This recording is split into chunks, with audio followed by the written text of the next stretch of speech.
Nabangga na nakaladkad pa ng van ang isang motorcycle rider sa Bantay, Ilocos Sur. Pero himalang nakaligtas siya. Nasa frontline ng balitang yan, si Gary De Leon. Sabado nang masapul sa CCTV ang elf truck na yan sa kahabaan ng National Highway sa Bantay, Ilocos Sur. Sa gitna ng biyahe, biglang nagmenor ang driver ng truck. Kaya ang kasunod na motorsiklo, binagalan din ang takbo.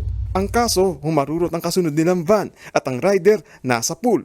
Nabangga na, nakaladkad pa ng van ang rider hanggang sa bumangga ito sa likuran ng truck. Sa tindi ng banggaan, swerteng nakaligtas ang rider. Nanghihina siya ng abutan ng mga rescuer. Pero nang suriin, minor injuries lang tinamo ng biktima.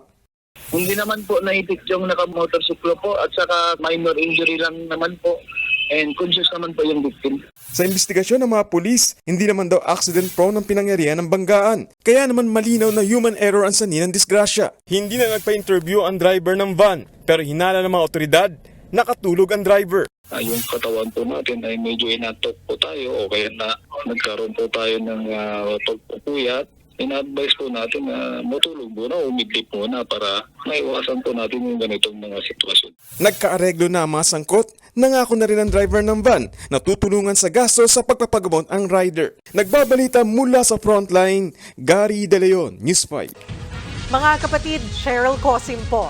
Iba na ang may alam at may pakialam sa panahon ngayon. Para sa tuloy-tuloy na balitaan sa Frontline, mag-follow at mag-subscribe sa social media pages ng News 5.